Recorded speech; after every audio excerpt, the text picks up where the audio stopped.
Well, okay, so that's our introduction. Ray Hughes, everyone. Oh, Uh, no, but seriously, we're glad that you guys are watching with us tonight.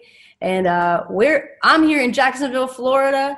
Ray is in Alabama, and we want to know where you're watching from. So in the comments, be sure and let us know that you're watching, where you're watching from. Share this feed to your Facebook page so more people get to hear this and see this tonight. And yeah. we're gonna have a great conversation for you guys who, if you don't know what Access Worship International is, like if you're watching on my page, this event is called a Spirit and Truth webinar. We do them monthly with different worship leaders and speakers. And this is something that Access Worship International provides. That's a ministry, and it's growing into like a resource center and a school to help train and equip worship leaders and singers and musicians. And so Ray Hughes is actually one of my spiritual fathers. So it's a real honor and like a tremendous joy to be able to like share him with you for an hour tonight. And hopefully there's some new people watching that are going to get to know Ray for the first time, and then you'll love him forever. So Ray, again, thanks for being with us tonight. And I just want to encourage everybody to share this, and also check out our YouTube channel, because we always take these and put them on our YouTube channel later on, so you can see all the webinars that we've done. And you can, of course, the drill, subscribe to our YouTube channel, hit the notification bell, et cetera, et cetera. But so before we like really dive in, Ray, can you just tell us, what have you been up to recently, especially that now that you're not traveling as much? I know a few things you've been up to, but I want to hear from you. I have become a professional saunterer. Professional saunterer. Yeah. I saunter and saunter, and when I get through, I stroll. Yeah. I go from strolling to meandering. And before it's all, then I just take a nap. And actually, it's been, I think I was born for quarantine.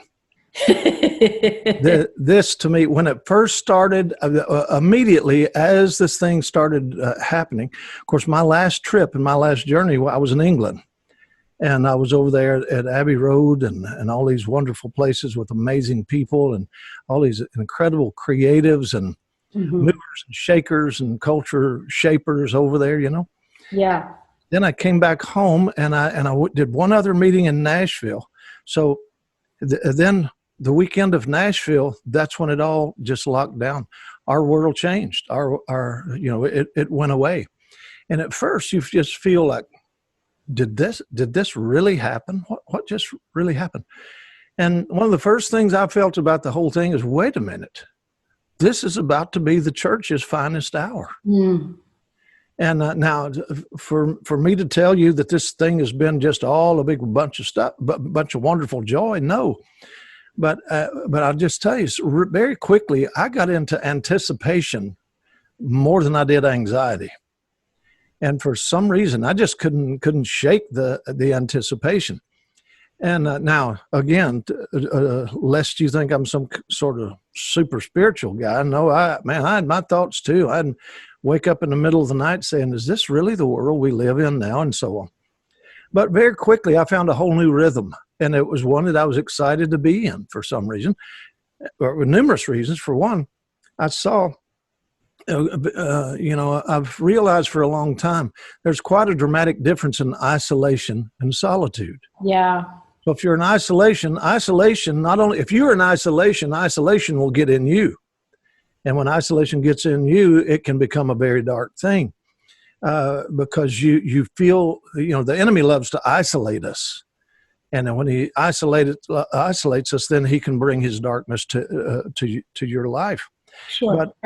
But to me, I very quickly found a solitude in the whole thing. It was rather inspiring. I had all of this energy, and of course, anything is better to me than flying at 40,000 feet in the air at 700 miles an hour while somebody's sneezing on the back of my neck. That was kind of good riddance, Right. But then I kind of had to find a new rhythm, but I was able to do that very quickly. I'm, growing a garden and all the things, so much of the stuff that I never get to do because I'm always gone. And it's exciting to live the life I have for 48 years. And there's a certain amount of excitement with the, leaving and going, until you realize that on the other side of leaving, there's the pain of gone. And so now I get to be home. It's Denise and I, and we're raising the garden, and I'm writing a lot, and getting to dig in and do some studies that I've been wanting to do for a long time. I've started a podcast, called The Listening Porch. Yeah. Yeah, and that's really, I've really enjoyed that, and I'm gonna keep doing it no matter Listen, what. can I just stop you right now and tell everybody, like, for real, I've been listening to your podcast. It's called The Listening Porch, and it is fantastic. Seriously, I'd encourage you guys to take a listen to that, and also we can support you too, right through Patreon. Yeah, I think the way they're doing it is I'm just doing the listening porch, telling stories and videoing it. Yeah. And so you get the podcast as an audio, but if you want to go on the Patreon, over there you'll find all the videos on Patreon. Yeah. So you get video or audio or both, and and I think they've put a bunch of other things on there too, like books and stuff. Right. And music and all that kind of stuff. But it's really been good. It's been good for me. It really has. I think to me, I'm like, wow, it's almost like a no-brainer. Like, you doing a podcast is just the most natural thing. Like, just listening to you share your heart is just normal, because you're a storyteller. And I actually sat on my front porch and listened to the first episode, and I was like, this is gold. I'm so happy right now. So I've been really surprised how many people have said that very thing. We do it on our porch. That's where they bled it, on their porch. Yeah. So, well, and you have all these birds, like, in the background. I can hear. Yeah. I can be somewhat distracting because I like birds so much. I'm like trying to figure out who is behind. Kalani, if you came to our house, you'd never leave. I know. We have like we can count 6 or 8 cardinals a day, and red woodpeckers, and there's a mockingbird that loves to mess with all of them. And yesterday, a red-tail, which is kind of a red-tailed hawk. Hawk, yeah. And he was sky laughing with a couple other birds and just whirling, and you just expected a fight to break out. But no, this hawk was dancing with these 2 birds, and it was beautiful. You wouldn't leave. And we got squirrels and rabbits. You got all of God's creatures. Mm-hmm. Well, it's interesting because the first episode on your podcast, I think it's called Sing It.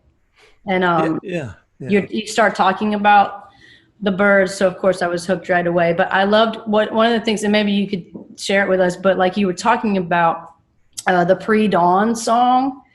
Yeah. And what happens, but also the way you tied that in with, you were talking about how the fear of man can take their song away. If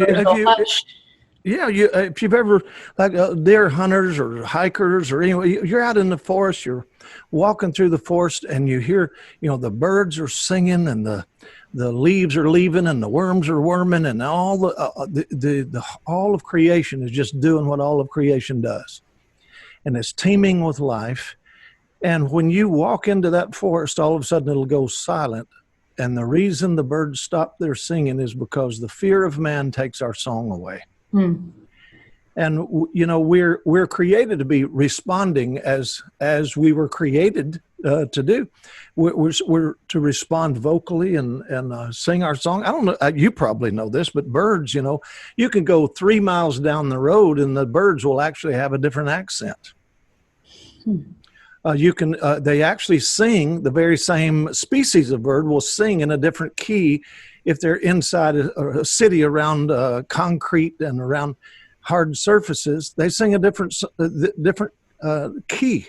Huh. I mean, they will actually modulate because the way their voice comes back to them.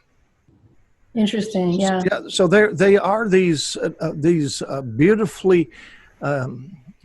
What's the word I'm looking for? They're beautifully articulate, but also the way God designed them is so exquisite, on every level. But what happened is back in years ago, there was a fellow named Carlson. I think his name was Dan Carlson. I think his name was. I'm remembering this off the top of my head, but back during the Korean War, he was in war-torn Korea or in famine land somewhere, wherever he was stationed. He suffered the visual atrocity of seeing, man, I hate to even say this, but there, a mother in this war-torn famine land had laid her child down and allowed a military half-track to cripple the child because they knew that if a crippled child, and I experienced the same thing years ago in the early 90s in Russia. So introduced to people that were beggars that would maim a child so that they could make more money. And, you know, we forget, you know, we think we're in trouble here because we're out of toilet paper and cornmeal, you know. But there are places that have suffered huge atrocities, and this was one of those. I mean, imagine what it would be like. I'm a grandpa, you know. I'm a daddy. I'm a face biting, belly blowing grandpa. I love children, but can you imagine how dark your world is to take a child to something like that? And then, but anyway, he saw this and he realized that famine was carrying that kind of weight in that culture. And he says, and this young soldier wasn't a scientist or anything, but he was a thinker. And he said he committed his life that day to finding a cure for famine in these lands, you know. And that's what he did. He came back home and he mustered together a bunch of scientists and researchers and found investors and everything and developed a thing called sonic bloom. And sonic bloom, they named it because it was born out of this scientific research that revealed to these folks, we know that if you play particular tones, sounds, songs, or frequencies, songs, music, Beethoven, Bach, you've heard all those things, you know, people speculating over the years, play it to your flowers and they'll grow and that kind of thing, you know. Play it to your cows and they'll give chocolate milk. I don't know. But they have all of that research. But this guy really took it to another level, and they came to the places. Let's find out what was going on within the horticulture in the Garden of Eden. That's how deep they got into it. That's when they began to discover things like, you know, dew. Does dew appear on? Does it come up out of the ground or does it come down out of the sky? They discovered neither. That it actually dew just becomes when the atmosphere and the earth come in that place of agreement, dew simply becomes.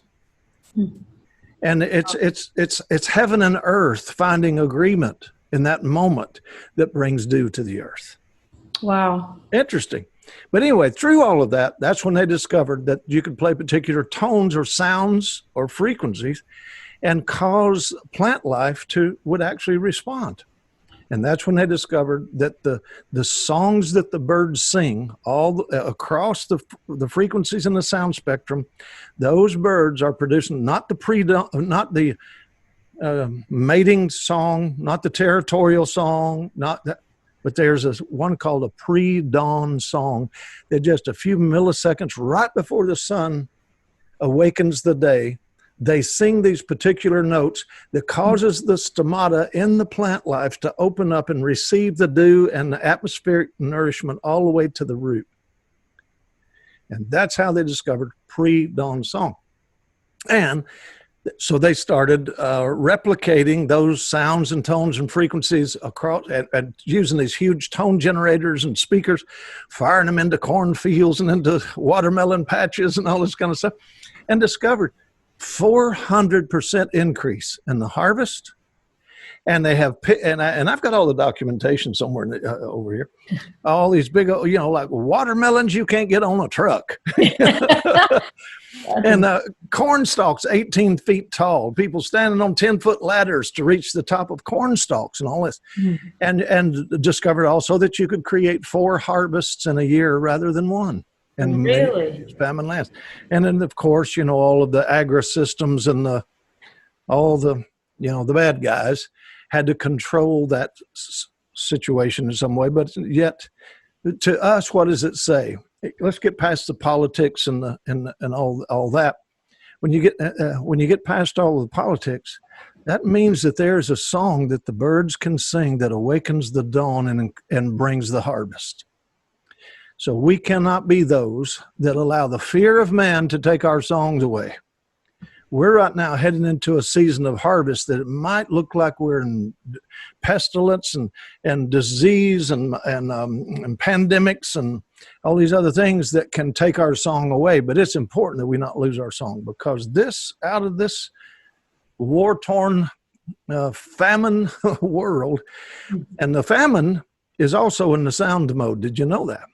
Because there's a famine of the hearing of the word of the Lord. Yeah. So famine of the hearing, that means we're back in the soundscape. So what song are we going to begin to sing right now that awakens the dawn and awakens the harvest? And Amos 8:11, in that day, Amos 8:11, there's a famine of the hearing of the word of the Lord in the land. But in Amos 9:11, you see that the tabernacle of David ushers in the harvest, because the planter is overtaken by the reaper and the harvester, you know the thing. Yeah. But that's that beautiful picture and scientific reality. I'm not a scientist, and I'm not even an educated man. To me, it's not about education. It's about fascination. And I'm fascinated that we have a God that can do that kind of stuff. And so when I discover it, to me, it's one more hallelujah. Yeah. One more reason to sing, one more reason to not allow the things of this world to cause a famine in my hearing. Yeah.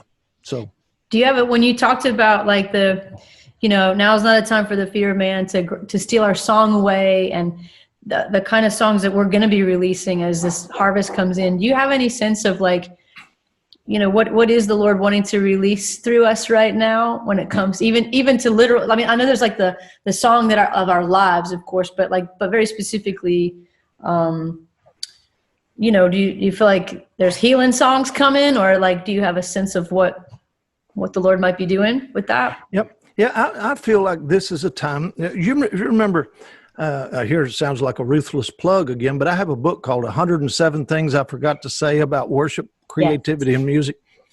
And the very first one in that book, it starts off by saying, if we can change the way the church understands worship and music, we will change the way the world encounters God. And I think right now, that's why God is raising up folks like you and folks like, we could get into a whole list of people now that are not only just about, okay, how can we find a place in this world to hear our personal creative expression and influence people like that. What you guys are carrying in your generation is, wait a minute, how can we redefine music and re-demonstrate the power of who God is through our music, rather than just appeal to the emotions, the whole the appeal to the fleshly aspects of music, Right. Even though that's a wonderful thing. But you guys are already saying, wait a minute, it's time for a new understanding and a power of the presence of God in music. And so I think, for example, over 800 and some verses in the Word of God relate to music, where people are becoming. See, our songs and poems and stories are not supposed to sound written. Yeah. They're supposed to sound like something that fell out of our heart and mind and made our life make sense. It's like when I land in Ireland and I put my feet on the ground, first thing I experience is I find all the missing pieces for a moment. Or Scotland. Yeah. All the missing pieces are awakened. Wales, all the missing pieces. Now, if I can experience that just in the beauty of that in my spirit coming alive, what are we supposed to be alerting the atmosphere to when we come together in worship and we begin to touch God? Yeah. All the missing pieces. And look at how many people come, the number one reason why people don't go to church is because they've already been. So now I believe people like you and the ones who are giving language and lyric to the new day are the ones that are going to create atmospheres that people walk in And music doesn't mean what it used to. The Bible doesn't mean what it used to, because they've already got their ideas from some intellectual disappointments as to what the Bible is, But now they're going to start to experience your song, and they're going to start to experience your worship. The overflow of your worship is going to lead them into a knowing of God rather than an intellectual calisthenic wrestling match, right? They're going to encounter. You're going to start carrying encounter.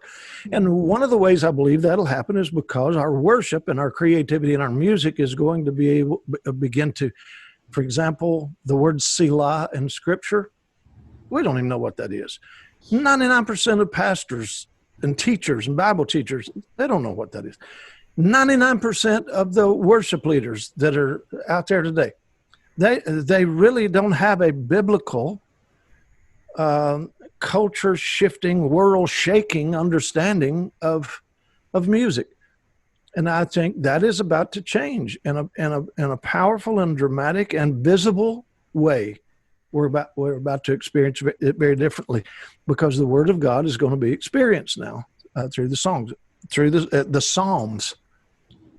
I think that's one of the reasons so many musicians and worship leaders right now are not just memorizing Scripture and writing songs. What they're doing, it's not a time for us to read the Psalms. It's a time for us to write the Psalms. It's a time for us to assimilate the Psalm, process the Psalm. Yeah.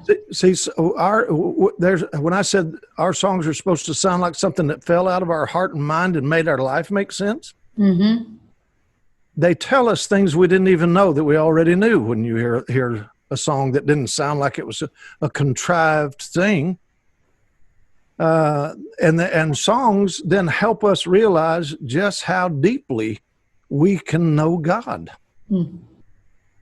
That's a different. Sometimes writers have to sense things so deeply enough to believe them themselves. That's good. And I think that's where our music's going to go now. Images, words, melodies, rhythms, emotional responses, all those contribute to a perfect storm of tension that exists inside of the creative mind. These factors create also opportunities for imaginators to spiritually and emotionally, and hear what I'm saying, Kalani, this is important. We're going to begin to experience the images. What was John seeing? He was experiencing something and he wrote it. The words, we're going to experience the words. We're going to experience truth instead of process truth. Yeah. Melodies. How often have we experienced a melody that now we carry that thing for the rest of our life, and we think it's just some little neurological or physiological thing? When we hear it again, we're quickened. Oh, we need to get we need to find the song between heaven and earth so that the dew can come. Rhythm.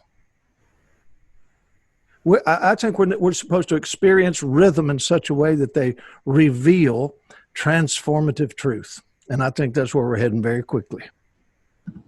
And that's kind of a short answer, or maybe in some ways long answer, but it's good. I would ask this just as a follow-up, because my mind is almost always thinking when I hear these things, because I'm in a phase in my life now where I'm a teacher, but there's that spiritual mothering part of me, and looking at a generation that it's a joyful assignment to get to come alongside them and help lead them into these deeper encounters. And I guess my follow-up question would be, pertaining to the things that you say, how do we help the next generation lay hold of this, especially in light of, Ray, so much has changed since I was a kid getting, learning to play chords on a guitar and lead my youth group in worship back in the 90s. A lot has changed, and there is such a draw.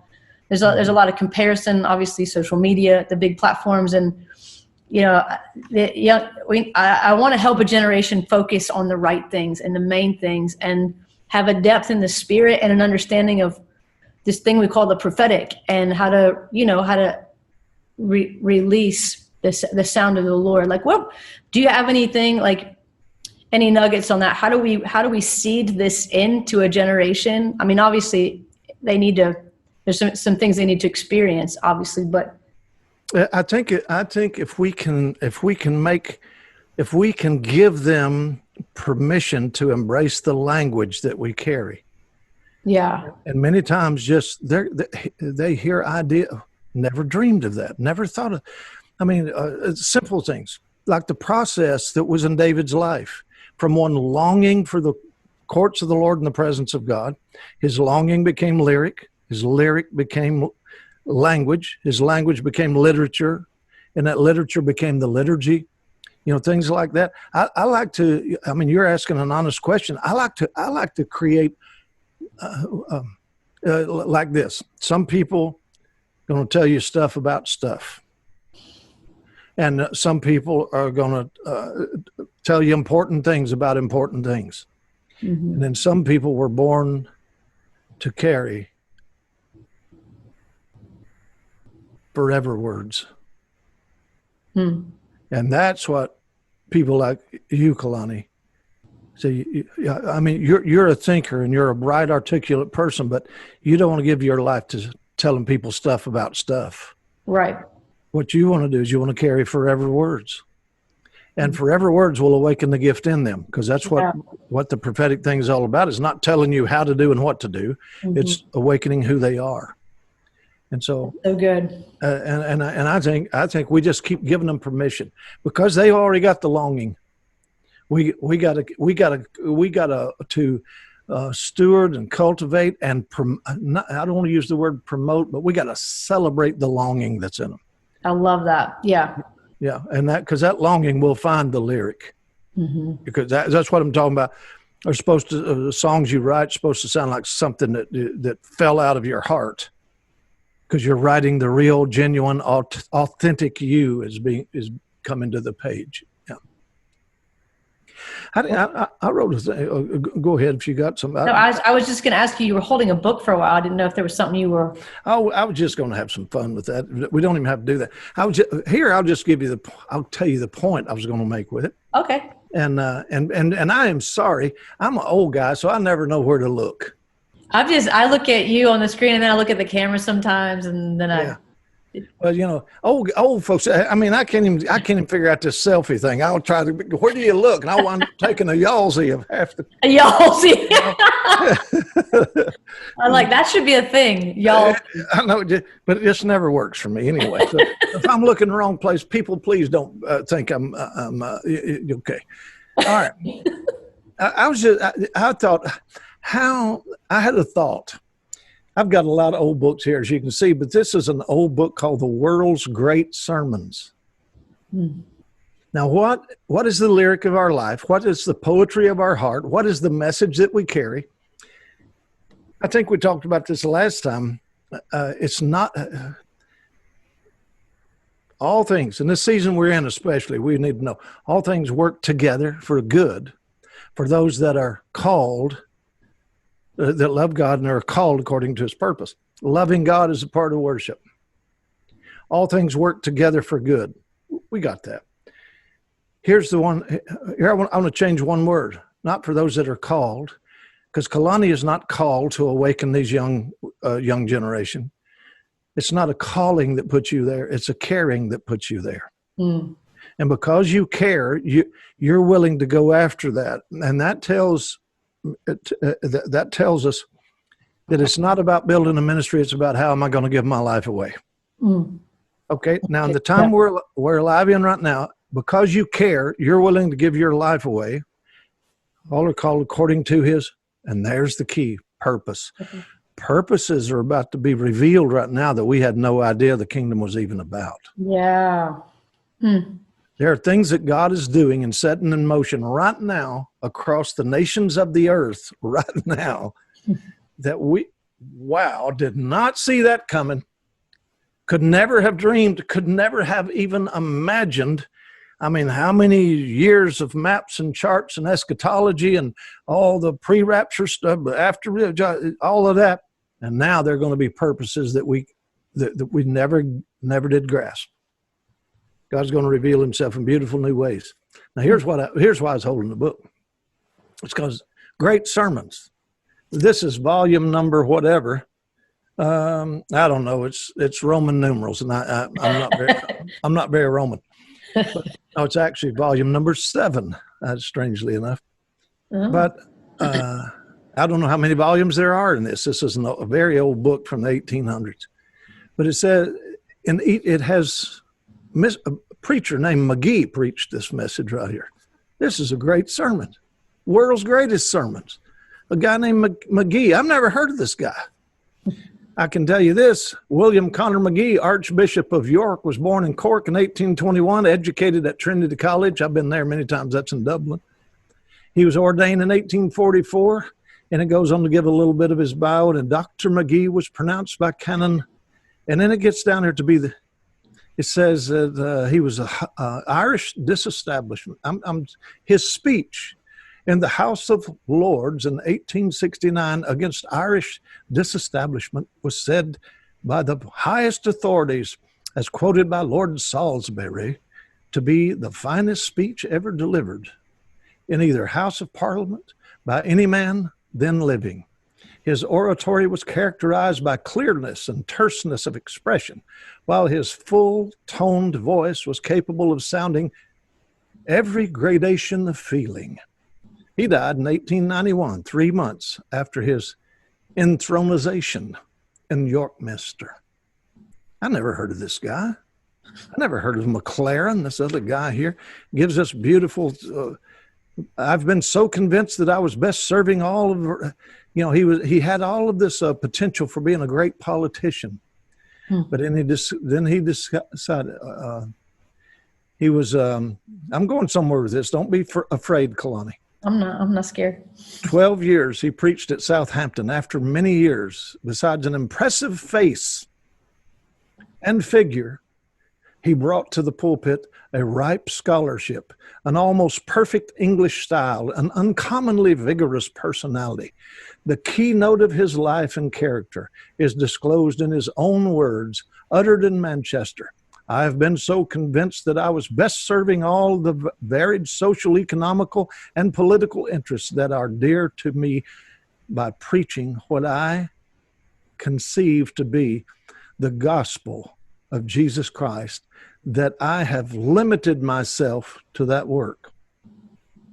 I am sure, with a growing conviction day by day, that we Christian ministers but serve our generation.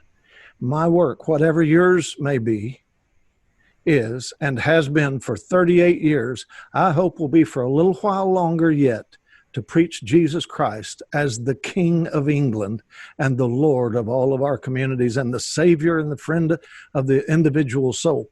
Now, my point is there's 2 paragraphs that sum up every one of these people that are supposed to be the greatest preachers in history. And in 2 paragraphs, I was in Edinburgh, Scotland. Edinburgh. And you walk down, and all of a sudden you start realizing, and like in Ireland, they honor the poets and they honor the writers in those places. And in Edinburgh, I was walking along and I started seeing these phrases, sentences, 1-sentence phrases engraved into the stones of the street. And my thought was, what if 500 years from now, if somebody walks where I walked, and in your hometown or in your where you are, wherever you're from, what do you want to grave into the very streets that tomorrow's going to walk on that will cause them to not only know who you are or who you were, but to know who they are? And so I think that's the way we got to challenge this generation that's coming, because we're almost winding up so globally conscious and empowered to reach the whole world. I mean, I'm doing a thing tomorrow for 54 nations, 54 nations, but I'm going to be sitting right here. Yep. Right in that room. I mean, what are we engraving into the world? What's our steps going to leave that'll cause them to not just know who we were, because I didn't know who these guys were, but they're would cause them to know who they are. Who they are, right? Yeah. Understanding their identity and their. Yeah, your job is not to lead 3 songs, three fast songs or 2 fast songs, 1 medium one, now 2 eye-closing ones because we're getting ready to take the offering. That's over. That's over. We got to carry sound and tone into the room that awakens harvest, that awakens the presence, not the presence of God, the presence of the people to an awareness of who God is. Yeah. So it's not cookie cutter creativity time. Yeah. I was looking for a thing that I don't know how much time we got here, but You go right ahead. We got time.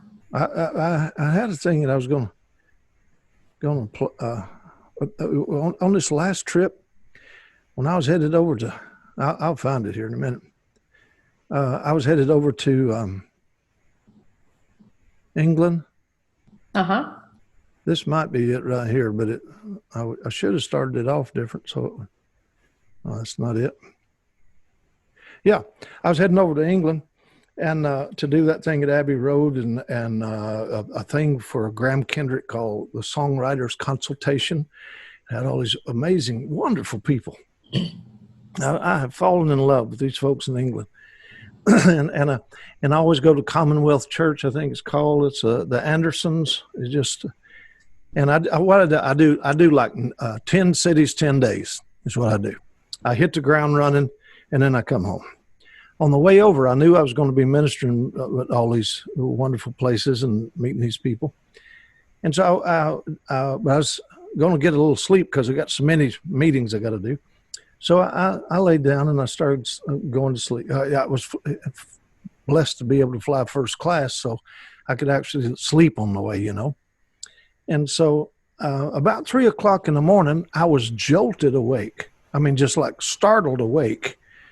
And when I awakened, it was like I couldn't get a hold of my pen fast enough. I couldn't get a hold of my iPad fast enough.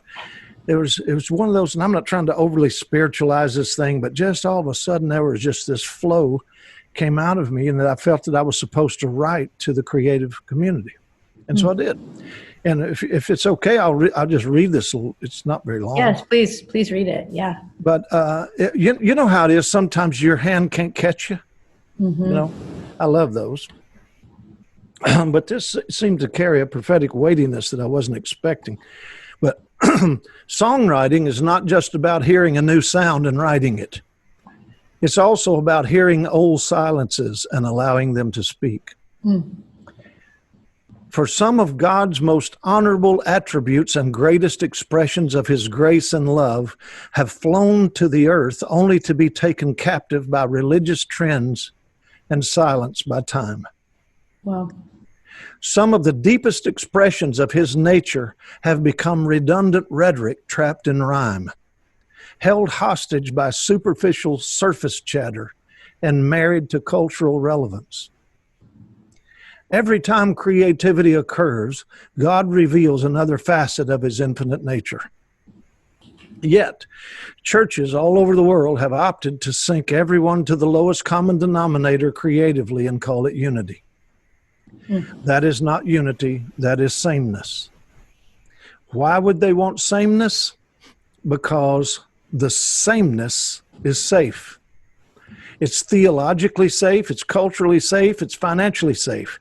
Safe preaching and safe teaching, safe atmospheres created by safe instruments played by safe musicians behind safe worship leaders singing safe lyrics of safe songs written by safe songwriters. Then there are songs in heaven that have silently waited and are still waiting for you. Write the silences, touch them awake, give them wings, and let's find out just how safe they are. Give voice to what has never been heard. Cast light on what has never been seen.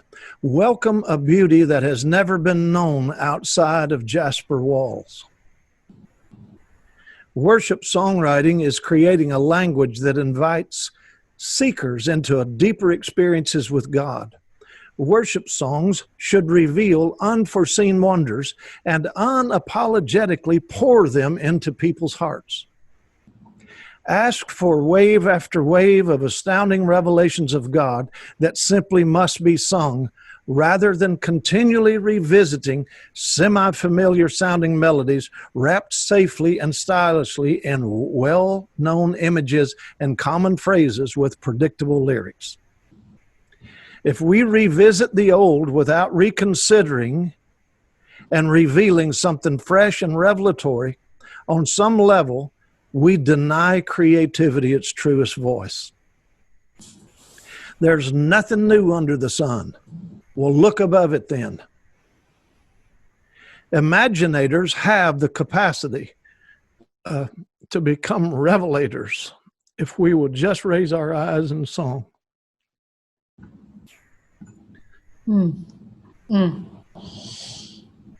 Oh, that's so powerful.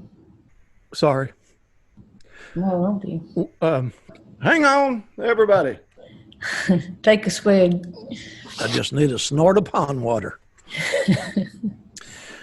But it's imaginators have the capacity to become revelators if we will raise our eyes in song. We dare not restrict ourselves to limited structures by writing bridges of safe yet stimulating thoughts. Bridges are typically built to ensure safe transition to the other side of something. We need lyrics void of these narrow, predictable pretense that pacifies us with the obvious and just leads us to the mundane. Wow. The obvious restrains and detains us in the narrow, away from the unknown, exhilarating breadth of the presence of God. He desires to break down the safe bridges that we have built out of acceptable tones and polite noise, where we safely sing as we stroll from here to nowhere and sway to familiarity, oblivious to the heavy weight of wonder and unaware of the roaring waters of unlived life below our bridges of safety.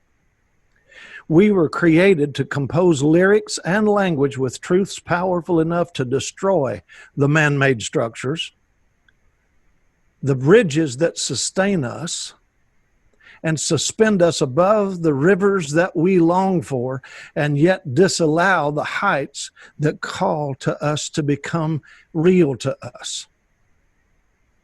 We were born to soar, and we were born to swim.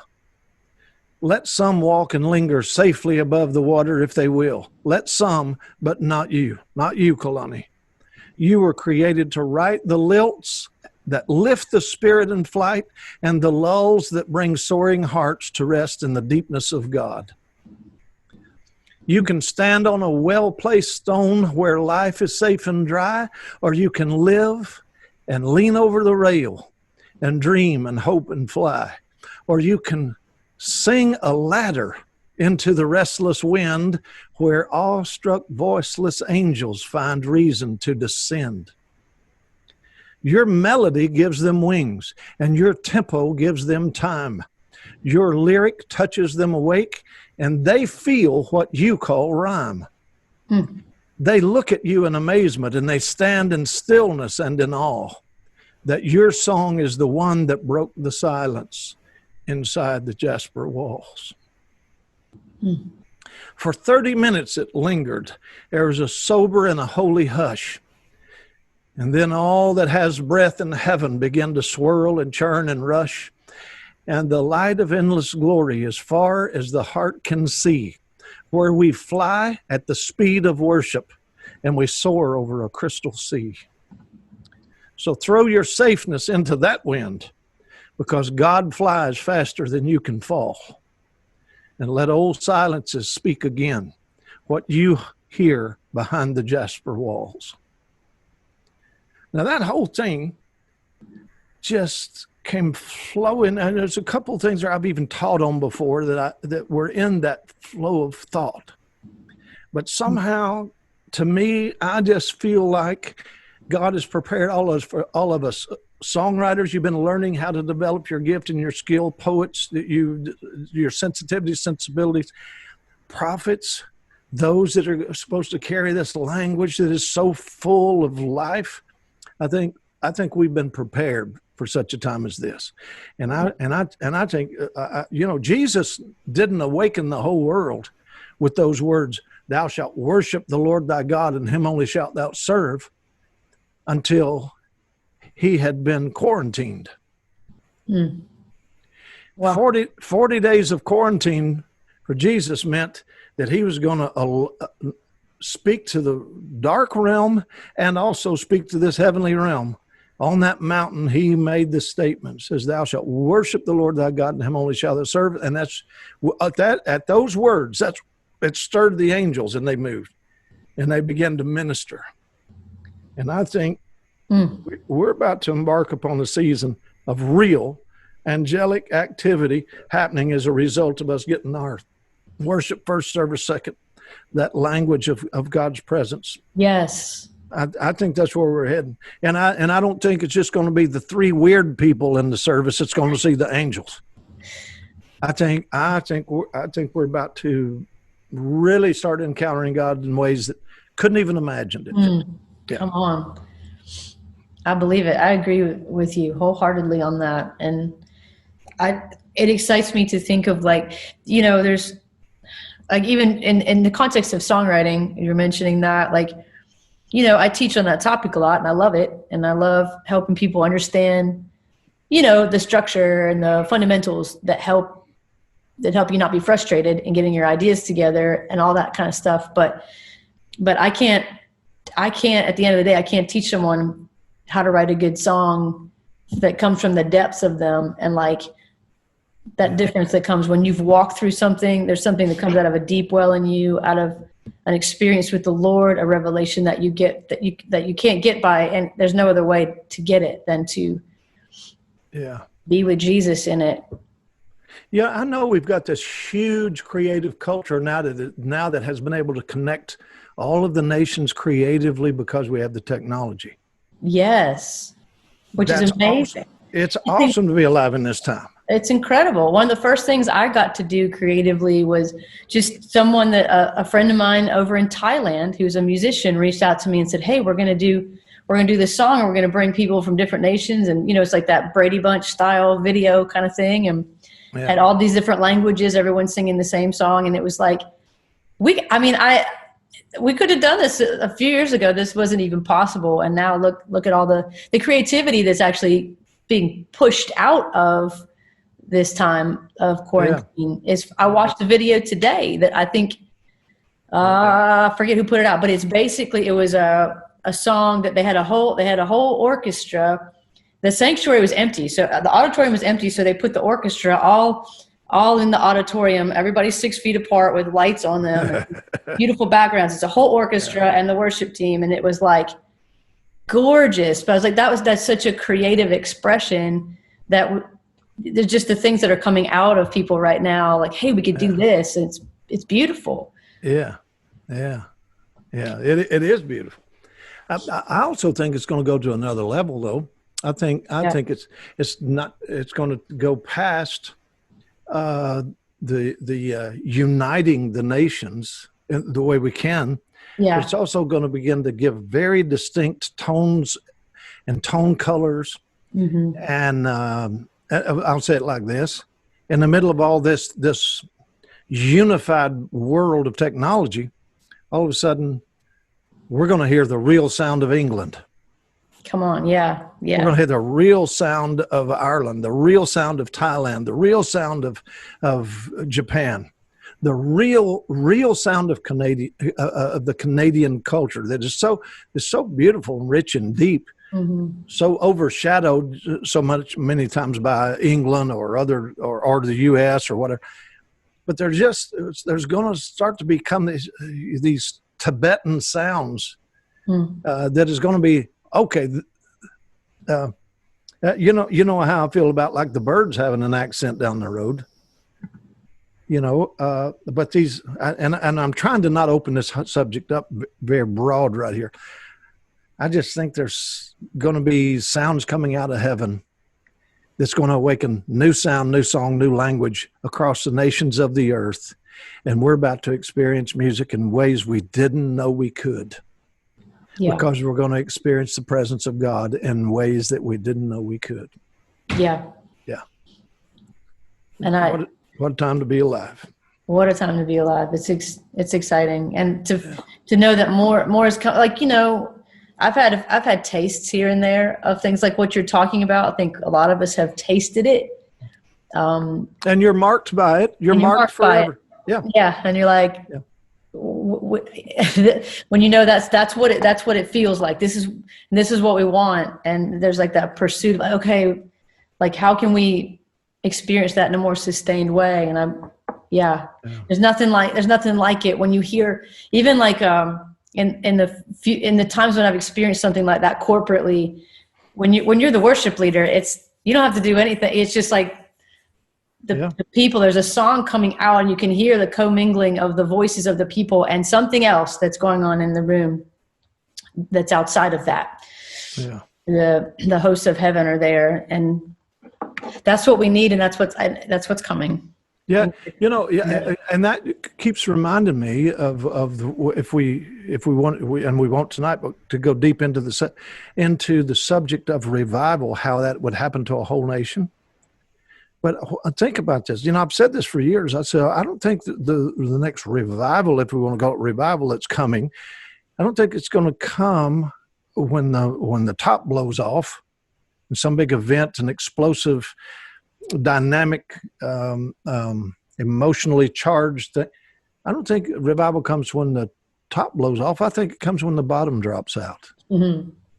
And there's a healthy, holy longing and reliance connected to the desire for God, and I think that's where we're going. I don't think it's going to be necessarily like a big blowout. I think it might just be the world starts changing because the people that are experiencing God in such profound ways, they start living in peace and righteousness and a healthy understanding of holiness. I think that's where we're headed. And it may not sound like trumpets blaring and the party and that kind of thing. It can, because joy is a part of this journey and it's supposed to be expressed. It's all throughout Scripture, and you can shift nations' understanding of God by releasing those trumpets and releasing those big dramatic things.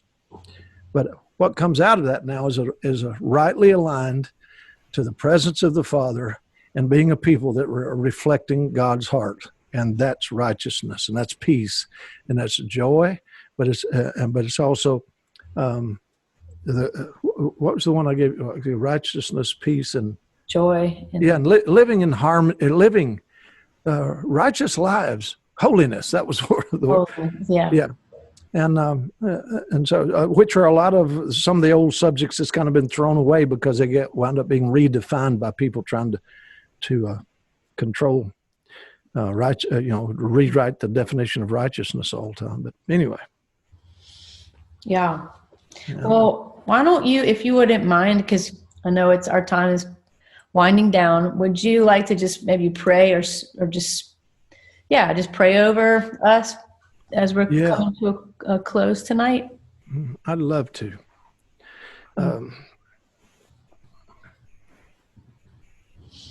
Thank you, Lord. Mm-hmm. Lord, there's a lot of folks out there tonight.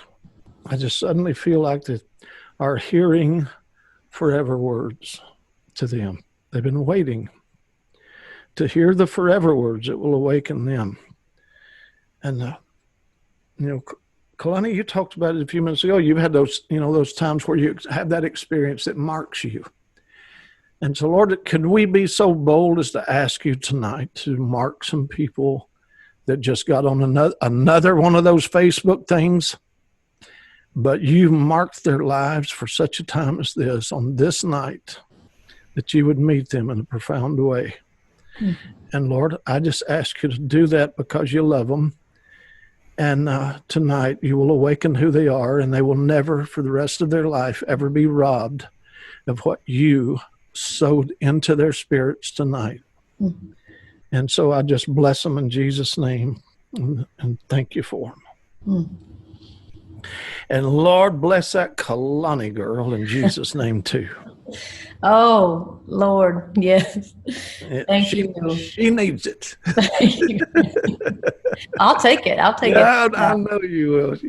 You're amazing, Kalani. Listen, let me show everybody something real quick because All I right. can be fancy really quickly. So at Oh, least I'm going to try to do it if it'll work. Yeah, there we go. you're So fancy. guys, the listening porch. This is Ray Hughes' podcast. Be sure and check that out. And if you can, support him on Patreon. That's a cool porch, isn't it? That is a cool porch. Yeah. And look at this. Look what else I got for you. This is the Red River Turning Company, right? Yeah. Holding History, Writing the Future. Available online at rayhughes.org. If you can see, you can't really see me right now, but I have one of these pens. Well, it belongs to my husband, Gary, so I got it for him. But these are beautiful pens that you can, you want to tell really quick what the the story behind these pens? Well, see, it's those black pens right there come from the bogs of Ireland, and it's anywhere from 3,000 to 5,000-year-old oak trees that were lost under the bogs, and they'll find them over there, and big as like they'll dig up that bog wood, a piece of wood the size of a grand piano or a car or something, where these old trees have been under there for 3,000 or 4,000 years. And I just thought, how wonderful would it be to acknowledge something that's been in the land for 4,000 years? And so basically you're writing with a pen that's older than written history. That's amazing. That's amazing. And I just wonder how much has been hidden in the heart of the land of Ireland that it's time for it to find its voice, Yeah. And that's the land of writers. They say, under every stone is a poet in Ireland. And it's so anyway, that's to honor that. But those others are all born out. They are made from Red River revival. It happened in the 1800 in a place called Rogues Harbor, Kentucky.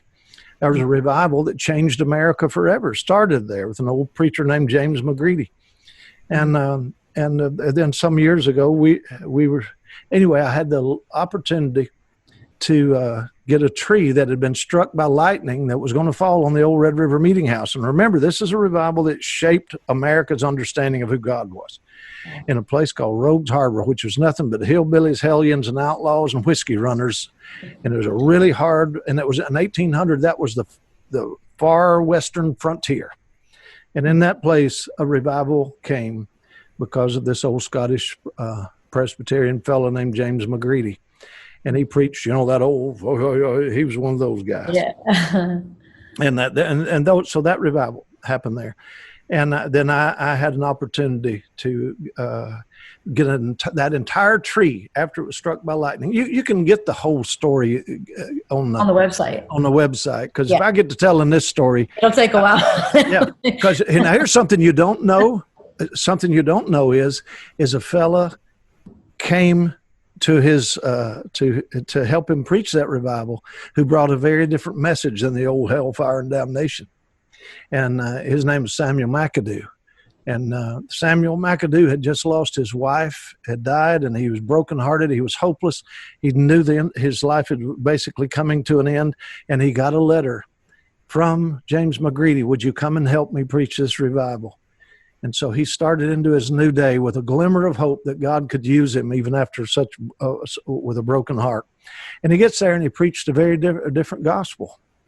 His different gospel was not turn or burn, but the love of God, the kindness of God, the goodness of God, the beauty of God, so on. And he was the one that actually sustained the revival. I found this while I was in the Hebrides in Scotland. I found out this information. And there it was. I found out that Samuel McAdoo, who preached that revival, is my 7th great-grandfather. Wow. So that means that was a family tree. Yeah. So, and it said that he was a poet. And I was 3 o'clock in the morning. I was up in a gale force winds blowing across the ocean on that windswept rock called the Isle of Lewis. I was reading Denise poetry until like 3 o'clock in the morning. And it was just like this beautiful awakening of how God can, generation after generation, and now start realizing that's what he left. on the stone. What are we going to leave written on the stone that not only will tell people who we were, but tell them who they are? And I'll tell you, when I found Samuel McAdoo's story, and there was a big church split came out of that and all that, and so it was no longer Presbyterian. He was one of the founding fathers of the Cumberland Presbyterian, was born out of one of my grandfathers. So anyway. Wow. Thanks for sharing that part of the story with us. Yeah. But you better stop me now. I'm going to stop you. I'm going to stop you now. Right, stop me now. Oh, awesome. Thank you so much, Ray, for tonight. And we made up for the time that we lost at the beginning. See, we got a late start, but it all worked out. That's it. You still got just work me like a borrowed mule. Either way. I want to get my full hour out of you, Ray. That's right. You did it. All right. Well, we love you. I'm sure we'll be talking soon, Ray. We actually were supposed to have Ray here in Jacksonville back in April, and with everything that happened, that got postponed, but hopefully soon we can have you here and it'd be amazing. So yeah, we sure do love you. And everyone, thanks for joining us tonight. Thank you so much for sharing, helping us spread the word, and we'll see you on the next Spirit and Truth webinar next month. So y'all have a great night. Ray, love you. Love you, Kalani. Bye. See you soon. All right. Bye.